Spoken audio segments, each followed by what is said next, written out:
Hi dear all, how are you? Today I would like to explain to you about the two tasks that you have in Grammar 1 and also in Anglófona 1. Yes? So let's go with Anglófona first. Give me a second.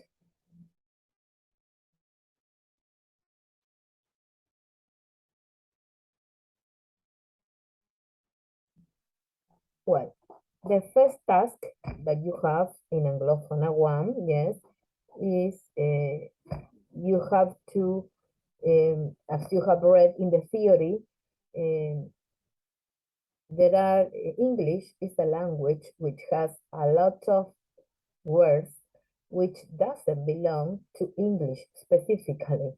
So they are derived from another languages, yes? So for example, you have 29% of the words that are in English come from Latin, including those words used in scientific and medical and legal context. Then you have a similar percentage with French words, Germanic words, 26%, and other 16%.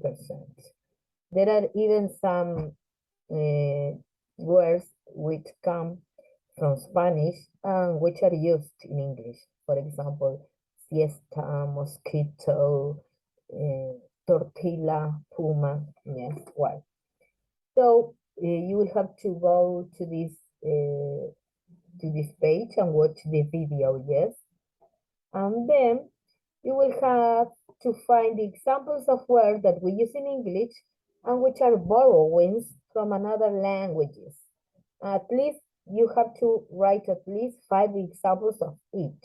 So you have Spanish, French, Old Norse, Greek, and Latin and German. And then exercise number 2, there you have to explain the difference between a hearty welcome and a cordial reception. And this is explained in the video. Well, that is enough for task 1. Then let's go to task 2.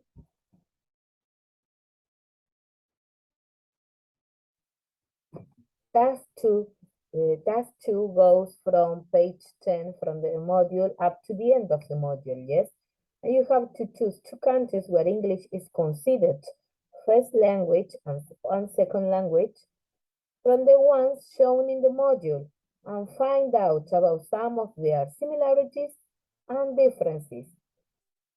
Well, you can talk about anything you like, yes? So in the module, you have the countries. I will show you here. And then you have the examples. Oh my God. I closed everything. Yes. Well, give me a second.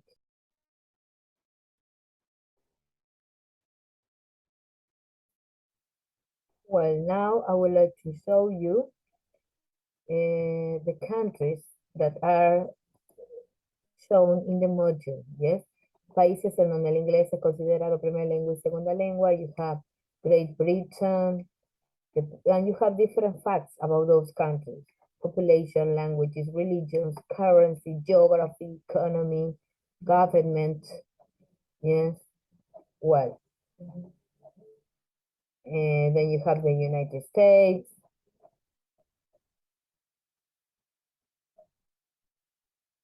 Canada, Australia, and all that. So you can choose from any of those countries, choose anyone you want. For example, Australia and the United Kingdom, Canada and the USA, and compare them, showing their differences and their similarities. And that would be all for Anglófona 1. With respect to grammar, let's see, what do we have in grammar?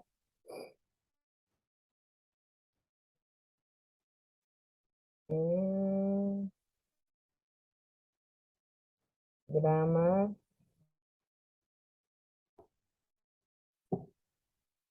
we have here task 1, yes? Say what features of the following passages are characteristic of British or American English, a particular register, the spoken or the written medium, formal or informal attitude, and substandard English. What do I refer when I say substandard English? It is an English which is not grammatically correct, perhaps. To give you just an example, it is as if we in Spanish say, for example, haya en vez de hay. That would be substandard Spanish, yes? Well, so to do this task, first you have to go to the module.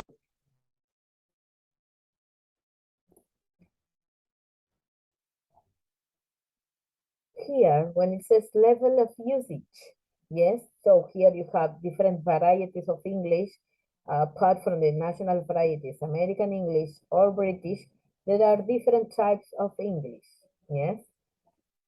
Then you have to differentiate that from written or spoken English, formal or informal English, polite or familiar English, yes?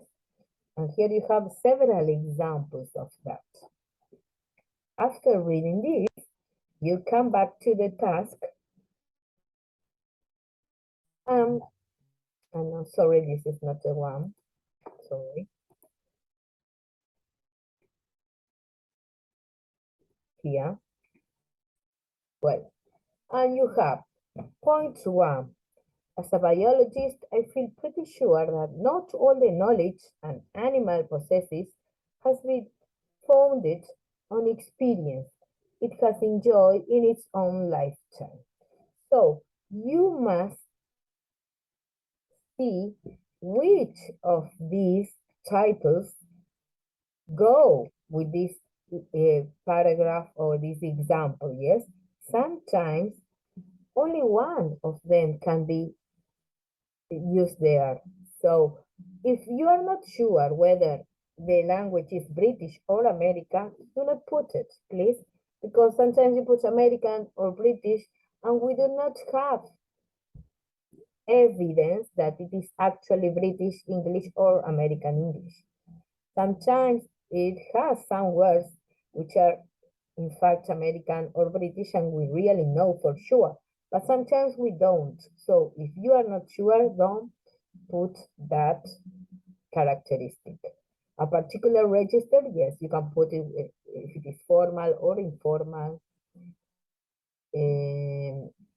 You can realize also sometimes if the language used is spoken or if the written medium is used. For example, if you see that there is a recipe there, of course, it may be written, perhaps, or if it is a file where you have to complete, it might be written, yes? Substandard English can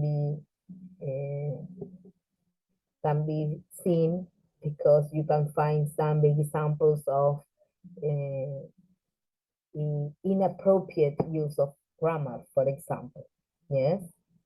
Or formal or informal attitude, which has to do with contraction, with certain words which are used in a more familiar context and all that. So, if in example number 1, you only find one characteristic, that's okay. Write only one. Don't write more, yes?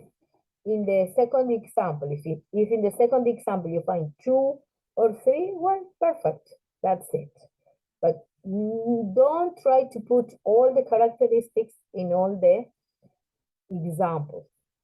Or if you do so, you have to show where you can find those characteristics, yes?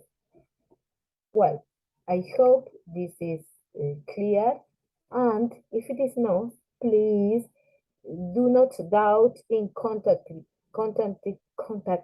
me by using the platform, yes, or the forum. Okay, that will be all. Bye-bye.